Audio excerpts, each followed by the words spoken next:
Hello everyone, welcome to my YouTube channel Champ Coaching Classes to all competitive examination preparation GK and GS. Please subscribe to my channel.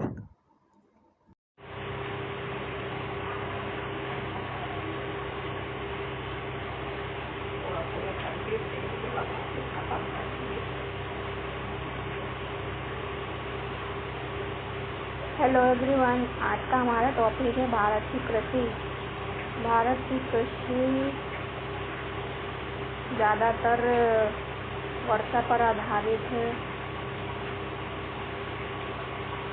भारतीय कृषि को अलग अलग मिट्टी, अलग अलग सिंचित इलाकों पर अलग तरह से होती है, लेकिन भारतीय कृषि पर अनेकों प्रकार के अनाज उत्पन्न किए जाते हैं। भारत की कृषि दुनिया में एक नंबर तो नहीं, लेकिन 2 नंबर पर जरूर है। भारत बहुत उपजाऊ भूमि है, सिंचित कृषि है और अच्छी फसलों का उत्पादन होता है। भारत में कृषि भूमि संसाधनों का उपयोग करके फसलों का उत्पादन करना कृषि कहलाता है। भारत कृषि की दृष्टि से एक महत्वपूर्ण देश है। इसकी 2/3 जनसंख्या कृषि कार्यों में संलग्न है और भारत कृषि प्रधान देश ही है। भारत में कृषि का रूप जो है कर्तन दहन प्रणाली, झूम कृषि। भारत में विभिन्न तरह से कृषि की जाती है और उन्हीं को अलग अलग तरह से वर्गीकृत किया गया है। अन्य क्षेत्रों में भारतीय कृषि को अलग अलग तरह से किया जाता है, जैसे जिस तरह से किसी स्थानों पर अत्यधिक वर्षा होना, किसी स्थानों पर कम वर्षा होना, किसी स्थानों पर ऊपरी सिंचाई की जाती है और किसी स्थानों पर पहाड़ी इलाका होने की वजह से ढलान कृषि की जाती है। इस तरह से कृषि को अलग अलग तरह से किया जाता है, तो उन्हीं का वर्गीकरण स्वरूप और कृषि मिट्टियों का अलग प्रकार से होना भी कृषि को बहुत प्रभावित करता है। इस तरह से भारत में कृषि अलग अलग तरह से की जाती है, जैसे झूम कृषि, कर्तन दहन प्रणाली, सैफ एंड बर्न कृषि है। किसान जमीन के टुकड़े साफ करके उन पर अपने परिवार के भरण पोषण के लिए अनाज व अन्य खाद्य फसलें उगाता है। जब मृदा की उर्वरता कम हो जाती है, मतलब मृदा में उर्वरक शक्ति कम हो जाती है, तो किसान उस भूमि के टुकड़े में स्थानांतरित हो जाता है और कृषि के लिए भूमि का दूसरा टुकड़ा साफ करते हैं।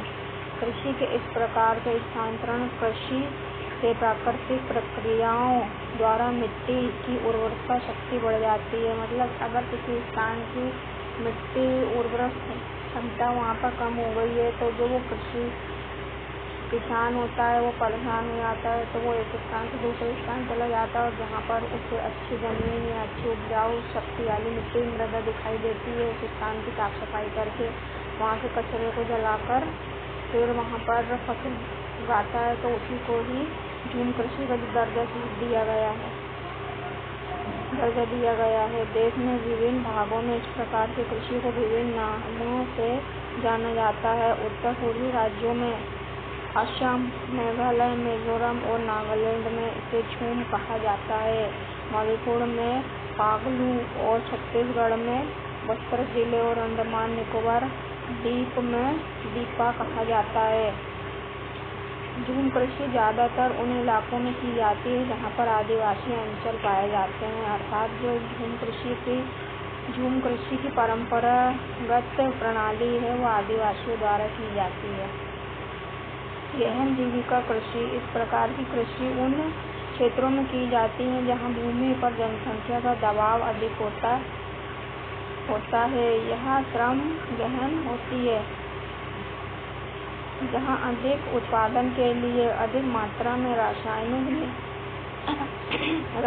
निवेशों और सिंचाई का प्रयोग किया जाता है। वाणिज्यिक कृषि, इस प्रकार की कृषि के मुख्य लक्षण आधुनिक निवेशों जैसे अधिक पैदावार देने वाले बीजों, रासायनिक उर्वरकों और कीटनाशकों के प्रयोग से प्रयोग से उच्च पैदावार प्राप्त करना। कृषि के वाणिज्यिक का स्तर विभिन्न प्रदेशों में अलग अलग होता है। हरियाणा और पंजाब में चावल एक वाणिज्यिक फसल है, परंतु ओडिशा में यह एक जीविका फसल है। शास्त्र प्रारूप: भारत में बोई जाने वाली फसलों को अनेक प्रकार को खाद्य और रेशे वाली फसलें, सब्जियां, फल, मसाले इत्यादि शामिल हैं। भारत में तीन